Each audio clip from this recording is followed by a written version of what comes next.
ప్రభు అయిన యేసుక్రీస్తు నామంలో బేతేల్ ప్రార్థనా మినిస్ట్రీ యూట్యూబ్ ఛానల్ చూస్తున్న ప్రతి బిడ్డలను కూడా ప్రభు నామం పేరట వందనాలు చెల్లిస్తున్నానమ్మా.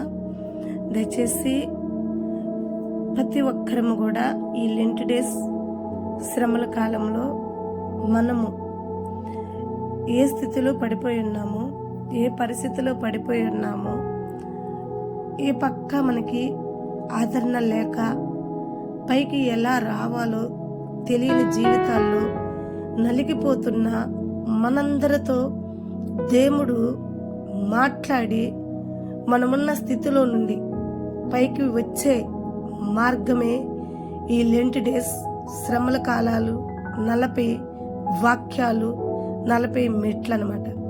తప్పకుండా ఈ మార్గాన్ని ఎవ్వరు కూడా విడిచిపెట్టుకోవద్దు. ఈ మెట్లు ఎక్కే క్రమం ఎవరు కూడా తప్పిపోవద్దు.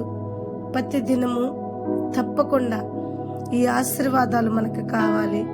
ఈ 40 ఆశీర్వాదాలు 365 రోజులు మనకు కలిగిన సమస్తానికి, గర్భఫలానికి, భూఫలానికి తోడుగా, ఆదరణగా, రక్షణగా ఉండబోతున్నాయి. కాబట్టి ఇట్టి రక్షణ ఎవరు కూడా నిర్లక్ష్యం చేయొద్దు. ప్రతి ఒక్కరు కూడా తప్పకుండా ఈ వాక్యాన్ని వినండి.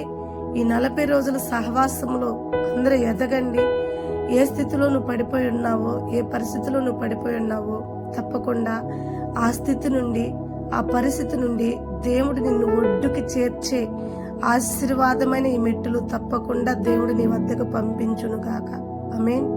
God bless you. మరి ఈ వాక్యం మనందరము కూడా వాక్యం కొరకు ప్రార్థన చేసుకుని వాక్యంలోకి వెళ్దాం. ప్రేమ కలిగిన మా తండ్రి, కృప కలిగిన యేసయ్య, నీకు స్తోత్రం.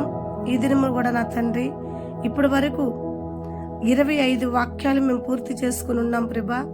26వ మెట్టులోకి మేము వెళ్తుండగా ఈ మెట్టు కూడా మాకు ఆశీర్వాదంగా ఉంచమని, ఈ మెట్టులో కూడా ఉన్నతమైన ఆశీర్వాదాలు మాకు బయలుపరచమని, మార్గాలు, తోరణాలు మీరు తెరవమని యేసు ఉన్నతమైన నామంలో ప్రార్థించి అడిగి వేడుకుంటున్నాం తండ్రి.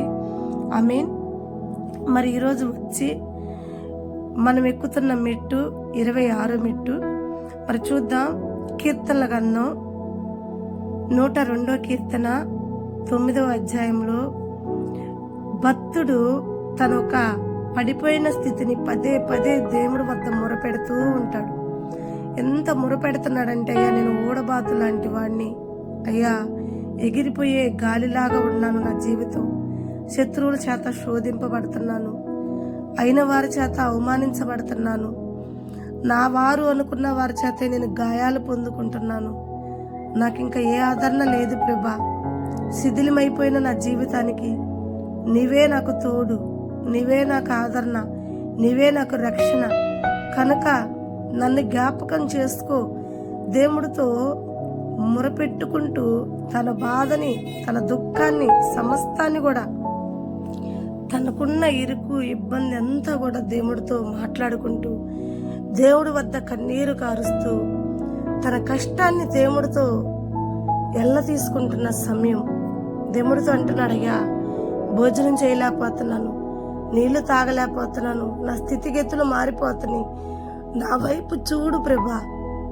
దేవుణ్ణి మనవి చేసినప్పుడు ప్రియమైన బిడ్డలారా, దేవుడు భక్తుడు ప్రార్థన, తన మనవి జ్ఞాపకం చేసుకుని తనున్న స్థితి నుండి, తనున్న పరిస్థితి నుండి దేవుడు తనను తప్పించి ఉన్నతమైన స్థితిలోకి నడిపించిన వాక్యం ఇది. కనుక ప్రతి ఒక్కరం కూడా ఈ వాక్యం ద్వారా మనం ఏం నేర్చుకోవాలి? ఈ వాక్యం, ఈ ఒక 26వ మెట్టు ద్వారా మనం నేర్చుకుంటున్న విధానం ఏంటంటే, దేవుడి వద్ద మనవి చేయాలి, దేవుడికి చెప్పుకోవాలి. మనం ఏ స్థితిలో పడిపోయి ఉన్నామో, ఏ పరిస్థితిలో పడిపోయి ఉన్నామో, ఆ స్థితి, ఆ పరిస్థితి మనల్ని ఎలా కుంగదీసి, ఎలా పడిపోయేలా, ఏ లోయలో మనం పడిపోయేలా చేసినాయో, ఆ ఒక్క బాధ మనం ఉంచుకుని మనలో మనమే కుంగిపోయి మనుషులకు చెప్పి ఎగతాళితనమయ్యి మనుషుల వద్ద ఎక్కిరింపుతనం అయ్యే కన్నా దేవుడితో మనవి చేసుకో, దేవుడికి చెప్పు. చెప్పు, దేవుడి వద్ద మొరపెట్టు. దేవుడు నువ్వున్న స్థితి నుండి, నువ్వు పడిపోయిన స్థితి నుండి దేవుడు నిన్ను ఎక్కిరించేవాడు కాదు, అవమానపరిచేవాడు కాదు. నిన్ను తప్పించి రక్షించి కాపాడుటకు దేవుడు సమీపంగా నీకు తోడై ఉంటాడు. కనుక ఈ మెట్టు నిన్ను నడిపించిద్ది, ఈ మెట్టు నిన్ను పడిపోయిన స్థితిలో నుండి నిలబెట్టిద్ది.